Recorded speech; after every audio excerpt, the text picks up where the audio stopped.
তুমি কিচ্ছু চিন্তা করো না গিন্নি, এই রাজ্য থেকে মা সরস্বতীকে চলে যেতে দেব না, কিছুতেই দেব না। তোমার হাতে কিছু ক্ষমতা আছে, বেশি কিছু করলে মহারাজ তোমাকে এই রাজ্য থেকে বার করে দেবেন। সে উনি বার করে দিতেই পারেন, কিন্তু তাতে উনি জিতবেন না গিন্নি। ভুলে যেও না গিন্নি, রানীমা আছেন আমার পক্ষে।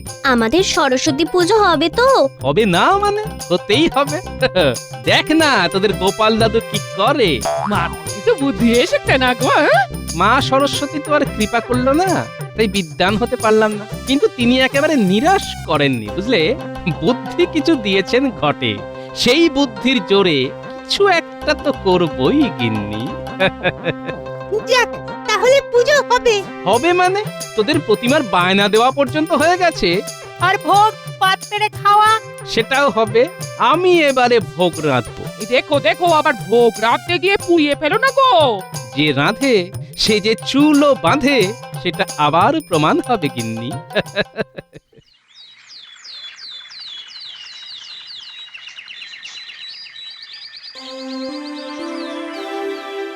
পণ্ডিত মশাই, এই শ্লোকটার অর্থ বুঝতে পারছি না। কোন শ্লোকটার কথা বলছিস?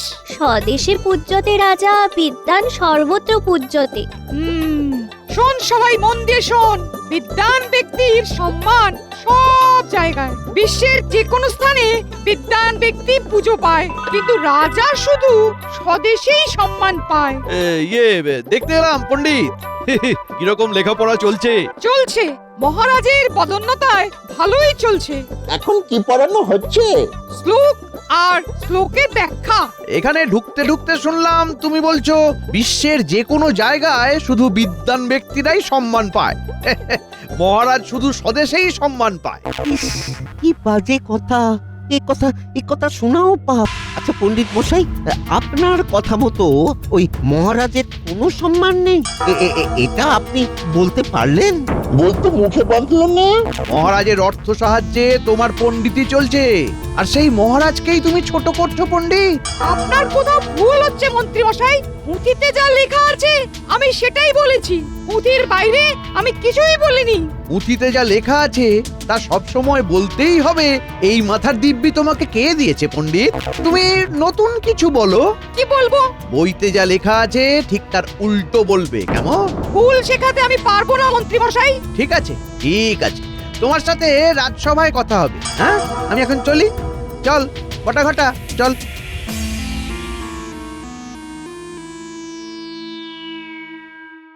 পুঁথিতে যা লেখা আছে তা সত্যি, ভুল শিখবি না, ভুল জানবিও না। শুনে রাখ, বিদ্বান ব্যক্তির সাথে কখনো কারো তুলনা হয় না। যারা প্রকৃত বিদ্বান তাদের সম্মান সারা বিশ্ব করে। আজ এই পর্যন্ত, ঠিক আছে?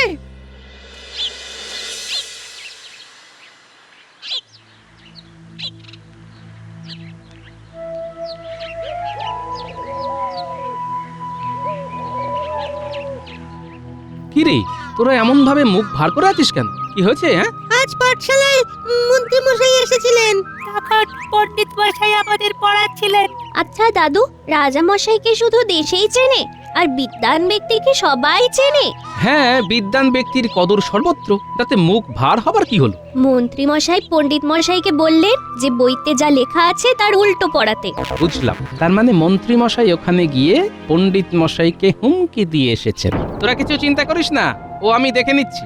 ও গোপাল দাদু, এবারে আমাদের পাঠশালায় সরস্বতী পুজো হবে তো? হবে না মানে? হতেই হবে। তোরা যা, শান্তি মনে ঘরে গিয়ে পণ্ডিত মশাই যা বলেছেন সেটা হবার চেষ্টা কর, দেখবি মা সরস্বতীর কৃপা পাবি। চলি রে। ব্যাস, আর চিন্তা নেই। গোপাল দাদু যখন বলে দিয়েছে তখন আমাদের পুজো হবেই।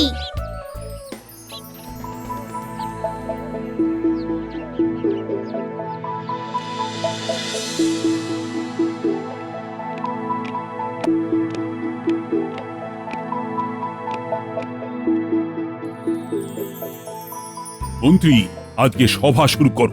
মন্ত্রী মশাই শুরু করার আগে আমার একটা নিবেদন আছে মহারাজ। কি নিবেদন? মহারাজ ওই বসন্ত পঞ্চমী তো এসে গেল, পাঠশালাতে তো বিদ্যাদেবীর আরাধনাটা করতে হবে। হ্যাঁ হবে তো। ও পণ্ডিত, কবে পুজো? পুজো আর 10 দিন বাকি। কাজ শুরু করে দাও। আজই পুটোপাড়ায় গিয়ে একটা ভালো প্রতিমা পছন্দ করে অগ্রিম দিয়ে দাও, আর খাজাঞ্চিকে বলে যা লাগে নিয়ে নাও। এই বিষয়ে আমার কিছু বলার আছে মহারাজ। এই শুরু হলো মহারাজের কান ভাঙানি। উফ, সত্যি পারেন বটে, লাগানো ভাগানে একদম সর্বশ্রেষ্ঠ। আগের কথাটা আগে হোক মন্ত্রী মশাই, এত তাড়া কেন? না না না না না, আগে আমার কথা হবে, তারপর মহারাজ সিদ্ধান্ত নেবেন পণ্ডিতের পাঠশালায় সরস্বতী পুজোর জন্য মহারাজ অর্থ দেবেন কিনা। বলো মন্ত্রী, তোমার কথাটাই আগে শুনি। মহারাজ, এই পণ্ডিত তার ছাত্রদের কি শেখাচ্ছে জানেন? কি শেখাচ্ছে? আপনাকে অশ্রদ্ধা করতে, অসম্মান করতে। বলে কিনা রাজা শুধুমাত্র নিজের দেশেই সম্মান পায়, আর এই পণ্ডিত সারা বিশ্বে যেখানেই যাবে সেখানেই পুজো পাবে। ভাবুন। পণ্ডিত, তুমি বলছো এ কথা? পুটি একটা শ্লোকের অর্থ জানতে চেয়েছিল, স্বদেশে পূজ্যতে রাজা, বিদ্যান সর্বত্র পূজ্যতে। এর গুড়ো অর্থটাই আমি বলতে চেয়েছিলাম। দেখুন মহারাজ, দেখুন আপনার সামনে আবার বলছে স্বদেশে পূজ্যতে রাজা। এই কথাটার বাংলা করুন।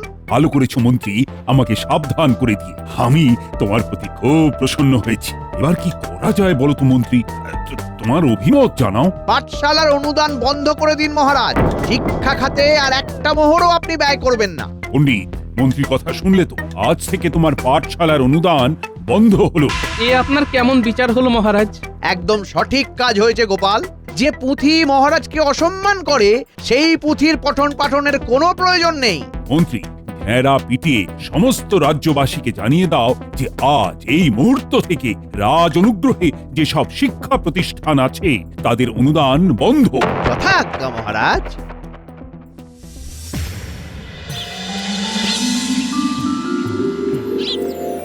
কি থেকে কি হলো? শিক্ষা নেই, তাই এই রাজ্যে বিদ্যাদেবীও নয়। তাহলে আমরা আছি কেন? আমাদেরও এক্ষুনি চলে যাওয়া উচিত। চলে যাওয়া মানে তো হেরে যাওয়া। আমি হেরে যাব না, মন্ত্রীমশাইকে যোগ্য জবাবটা দিতে হবে বই কি। কাল থেকে আমার বাড়িতে পাঠশালা চলবে। হ্যাঁ, এটা ঠিক বলেছেন পণ্ডিত মশাই, বিদ্যাদেবীর আরাধনা চলবে। শুনুন শুনুন শুনুন, মহারাজ ঘোষণা করেছেন যে আজ থেকে সমস্ত শিক্ষা প্রতিষ্ঠানের ওপর থেকে অনুদান তুলে নেওয়া হলো। মহারাজ পাঠশালা বা অন্য যে কোনো শিক্ষা প্রতিষ্ঠানে সরস্বতী পুজো করবেন না। শুনুন। ঠিক আছে মন্ত্রীমশাই, আপনি ডালে ডালে গেলে আমি যাই পাতায় পাতায়। আর আপনি পাতায় পাতায় গেলে আমার যাত্রা চালক শিরায় শিরা। তাহলে এই বিদ্যা আর অবিদ্যার লড়াই শুরু। জয় আমাদের হবেই। জয় আমাদের পেতেই হবে। বিদ্যা মন্দিরে বিদ্যাদেবীকে পুনরায় প্রতিষ্ঠা করবই করব। পণ্ডিত মশাই, এবারের পুজো আপনার বাড়িতেই হবে, আর পোটোর সবচেয়ে বড় প্রতিমাকেই আমরা পুজো করব। চলো সবাই। কোথায় যাব গোপাল? ফিরবে কি আর কপাল? এখন যাব পোটোর কাছে প্রতিমার বায়না দিতে। মূর্তি কেনার অর্থ কোথায় গোপাল? বায়না করার মতো অর্থ আমার কাছে আছে পণ্ডিত মশাই, বাকি সব মায়ের উপর ছাড়লাম। মা যদি চান তার পুজো হবে, না চাইলে তো আমরা কিচ্ছুটি করতে পারবো না। চলুন, বাকি খেলা কাল রাজসভায় হবে।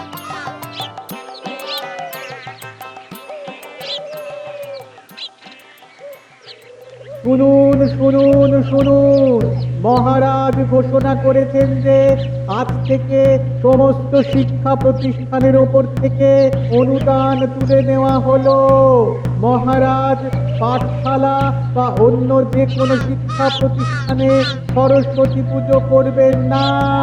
শুনুন শুনুন শুনুন। হ্যাঁ, যা চলে শিক্ষায় কোপ, এটা মহারাজের কেমনতর ব্যবহার। কাকা কি বলে গেল? অনেকগুলো কথা তো ঠিক বুঝতে পারলাম না। কোন কথাটা বুঝলি না মা ফুঁটি? শিক্ষা প্রতিষ্ঠানের উপর থেকে অনুদান তুলে নেওয়া হলো, বাকি কথাগুলো বুঝেছি।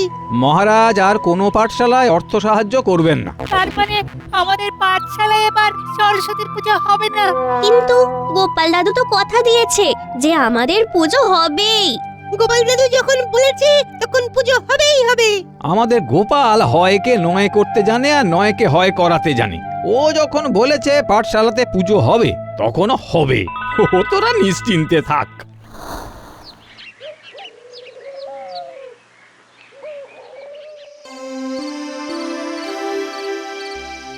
মহারাজ, এটা কি করলেন মহারাজ?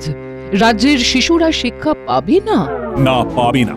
যে শিক্ষা মহারাজকে ঘৃণা করাতে শেখায় সেই শিক্ষার কোনো প্রয়োজন নেই। শিক্ষা আপনাকে ঘৃণা করতে শেখায়? এরকম অদ্ভুত কথা আপনার মাথায় কে ঢোকালো মহারাজ? পণ্ডিত আমার খেয়ে আমার পরে ছাত্রদের শেখাচ্ছে স্বদেশে পূজ্যতে রাজা, বিদ্বান সর্বত্র পূজ্যতে। কথাটা তো সত্যি। সত্যি? তুমি আমার অর্ধাঙ্গিনী হয়েও এই কথা বলছো? আজ আমার চোখ খুলে দিয়েছে আমার মন্ত্রী। মন্ত্রী আপনার চোখ খুলে দেয়নি মহারাজ। ওই মন্ত্রী আপনার খোলা চোখে খুব চতুরতার সাথে অন্ধ করে দিয়েছে। আপনি প্রকৃত সত্যটাকে দেখতেই পাচ্ছেন না। মা সরস্বতীর কৃপাতে আপনার অন্ধ চোখে দৃষ্টি ফিরে আসুক, এই কামনা করি। তুমি কিচ্ছু চিন্তা করো না গিন্নি, এই রাজ্য থেকে মা সরস্বতীকে চলে যেতে দেব না, কিছুতেই দেব না। তোমার হাতে কিছু ক্ষমতা আছে? বেশি কিছু করলে মহারাজ তোমাকে এই রাজ্য থেকে বার করে দেবেন। সে উনি বার করে দিতেই পারেন, কিন্তু তাতে উনি জিতবেন না গিন্নি। ভুলে যেও না গিন্নি, রানীমা আছেন আমার পক্ষে। আমাদের সরস্বতী পুজো হবে তো? হবে না মানে? হতেই হবে। দেখ না তোদের গোপাল দাদু কি করে। মাথায় কিছু বুদ্ধি এসেছে না গো? মা সরস্বতী তো আর কৃপা করলো না, তাই বিদ্বান হতে পারলাম না। কিন্তু তিনি একেবারে নিরাশ করেননি, বুঝলে। বুদ্ধি কিছু দিয়েছেন ঘটে, সেই বুদ্ধির জোরে কিছু একটা তো করবই গিন্নি। যাক, তাহলে পুজো হবে। হবে মানে? তোদের প্রতিমার বায়না দেওয়া পর্যন্ত হয়ে গেছে। আর ভোগ পাত্রে খাওয়া? সেটাও হবে। আমি এবারে ভোগ রাঁধবো। দেখো দেখো, আবার ভোগ রাখতে গিয়ে পুড়িয়ে ফেলো না গো। যে রাঁধে সে যে চুলও বাঁধে, সেটা আবার প্রমাণ হবে গিন্নি।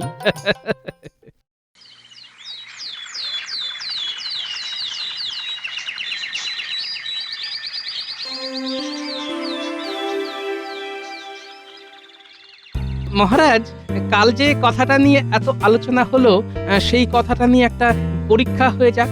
কি পরীক্ষা? কি পরীক্ষা সেটা বলার আগে একটা আর্জি আছে মহারাজ। বলে ফেলো।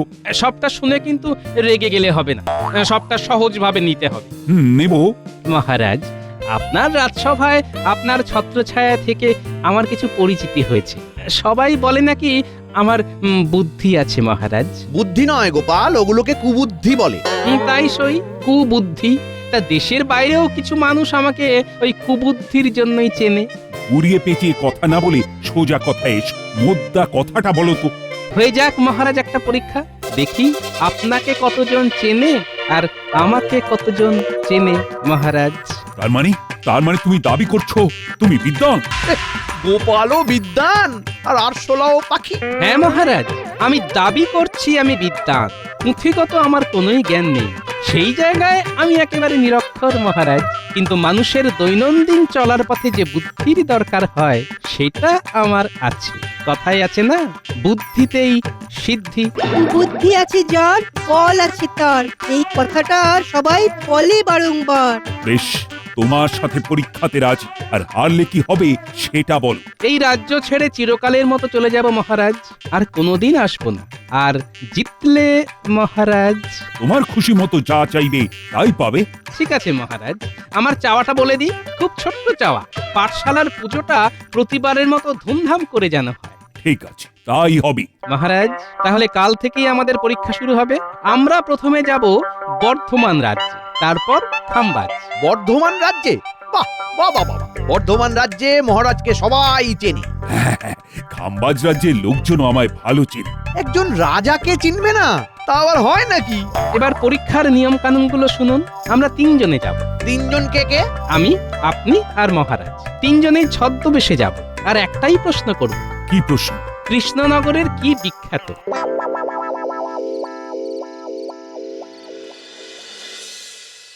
কাল কত সকালে বেরোবে? যত সকাল সকাল হয় গিন্নি। তুমি নিশ্চিত জিতবে? হ্যাঁ গিন্নি, জিতবই জিতবো। এই জেতাটা কৃষ্ণনগরের জন্য খুব জরুরি, বুঝলে? মহারাজের একটা মিথ্যে অহংকারের জন্য বাচ্চা বাচ্চা ছেলেদের কাছে শিক্ষা পৌঁছবে না। এটা হতে পারে না গিন্নি। খুব অসম লড়াই করতে নেমেছে গোপাল, আমার কাছে হেরে ভূত হবে। এই প্রথমবার আমি আপনার পরাজয় চাইছি। এই রানী, আমি জিতলে তুমি নিশ্চয় খুশি হবে। অবশ্যই। কি আর করব, আপনাকে মিথ্যে বললাম। আপনি কাল কখন রওনা দেবেন মহারাজ? সূর্য ওঠার পর। এতদিনে গোপাল নিজের পায়ে কুড়ুল মারলো। ঠাকুর করে গোপাল হেরে যাক, এটাই চাই। হারবে তো বটেই। গোপাল বিদেয় হলে কত নতুন নতুন ভাবনা আছে, সেগুলো সব পূর্ণ করতে হবে। চলো গিন্নি, আজ একটু তাড়াতাড়ি শুয়ে পড়ি, কাল খুব সকাল সকাল বেরোতে হবে না? ওহো, আজ খুব খুব আনন্দ করে ঘুমাবো, গোপালের চলে যাওয়ার আনন্দে।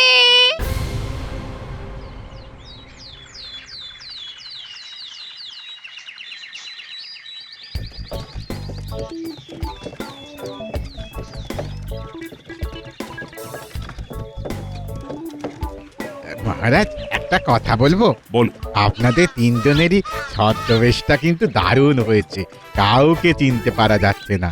না চিনতে পারাটাই তো দরকার। এখানেই নামিয়ে দাও। মহারাজ, এবার আমাদের নামতে হবে, আমাদের পরীক্ষাটা দিতে হবে। চলো মন্ত্রী, তুমি আমার পেছন পেছন এসো। মন ভরে তোমার পরাজয়টাকে উপভোগ করো গোপাল। ঠিক আছে।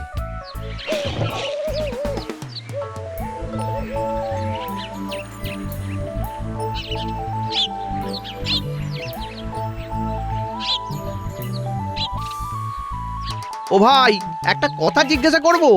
করুন না, কি জিজ্ঞাসা করবেন করুন। তুমি কৃষ্ণনগরের নাম শুনেছো? শুনবো না, খুব ভালো রাজ্য।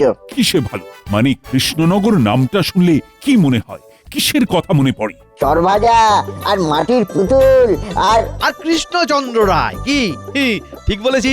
সেইটা আবার কে? মানে কৃষ্ণনগরের রাজা। ও রাজা টাজার নাম জানি না, চিনি না। আমি তো গোপাল ভাঁড়ের নামটা বলতে যাচ্ছিলাম। এই কৃষ্ণনগরের প্রজারা কত ভাগ্যবান, তারা গোপাল ভাঁড়কে দেখতে পায়। হ্যাঁ, আমরা শুধু নাম শুনেই গেলাম। ব্যাস, প্রথমেই মন্ত্রীমশাই কাবু। আমার কষ্ট হচ্ছে শুধু মহারাজের জন্য। তোমরা গোপাল ভাঁড়কে দেখেছো? আমরা একদিন কৃষ্ণনগরে যাব শুধুমাত্র গোপাল ভাঁড়কে একটু কাছ থেকে দেখতে। শুনেছি ওনার কত বুদ্ধি। এইরকম একজন বুদ্ধিমান মানুষ যদি আমাদের এই বর্ধমানে থাকতো। উফ। এই, এখান থেকে চলো তো। খেলাটা বেশ জমেছে।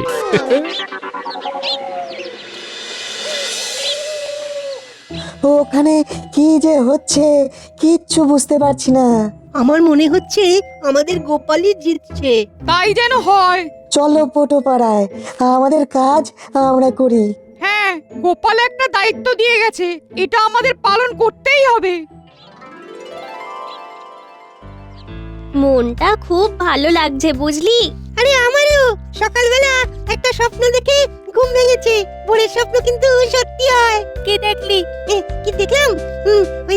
দেখলাম কি ওই পণ্ডিত মশাইয়ের বাড়িতে সরস্বতী পুজো হচ্ছে। গোপাল দাদু ভোগ রাঁধছে, মহারাজা রানীমা এসে আমাদের সাথে ভোগ খাচ্ছেন। গোপাল দাদু ঠিক জিতে ফিরবে, আমার মন বলছে।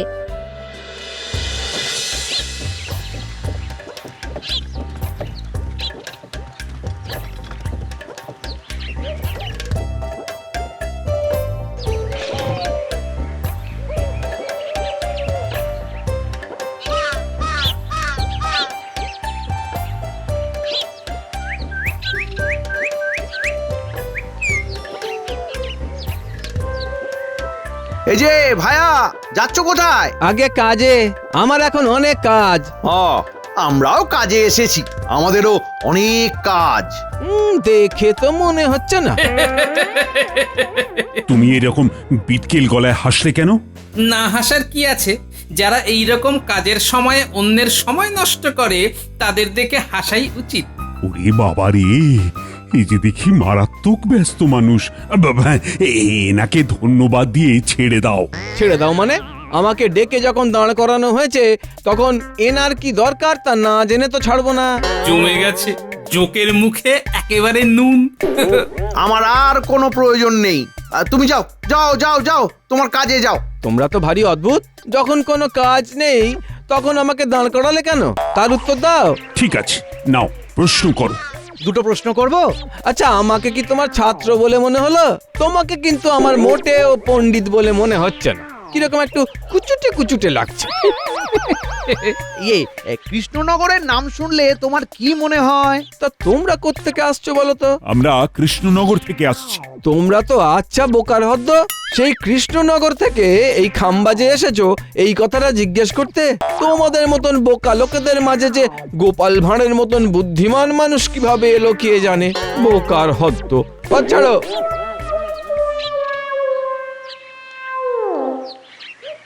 ফিরে চলো, আমি আমার উত্তর পেয়ে গেছি। কি উত্তর পেলেন মহারাজ? দেশে পূজ্যতে রাজা, আর বিদ্বান সর্বত্র পূজ্যতে।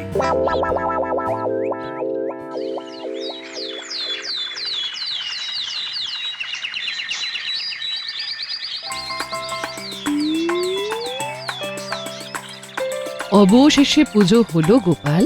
সবই আপনার জন্য রানীমা। না গোপাল না, তুমি প্রমাণ করলে যশস্বী মানুষ, বুদ্ধিমান বিদ্বান ব্যক্তিরাই পুজো পায়। রানীমা, আমি নিরক্ষর, মা সরস্বতীর কৃপা আমি পাইনি। তাই আমি চাই রাজ্যের প্রতিটা বাচ্চা যেন শিক্ষিত হতে পারে। মহারাজকে হারিয়ে আমি খুশি হইনি রানীমা। কিন্তু মহারাজের পরাজয়টার প্রয়োজন ছিল। ওং ওইং সরস্বত্যই নমঃ। মহাপূজার পুষ্পাঞ্জলি সমাপ্ত। নাও নাও, সবাই মায়ের কাছে প্রার্থনা করো। মা, আমাকে জ্ঞান দাও, ভক্তি দাও, অবিদ্যা দূর করো, আমায় মানুষ করো। মা, আমাকে জ্ঞান দাও, ভক্তি দাও, অবিদ্যা দূর করো। ও মা, মা গো, আমাকে সত্যিকারের জ্ঞান দাও। আমি তোমাকে অনেক অনেক অপমান করেছি পণ্ডিত। আমি তোমাকে অনেক ভুল কথা বলেছি, ক্ষমা করে দিও। একদম সঠিক কথাই পুঁথিতে লেখা আছে পণ্ডিত। আজই দেবীর কাছে প্রতিজ্ঞা করছি, বিদ্যা মন্দিরে এই বিদ্যা দেবীকেই স্থাপন করব। ওং নমঃ।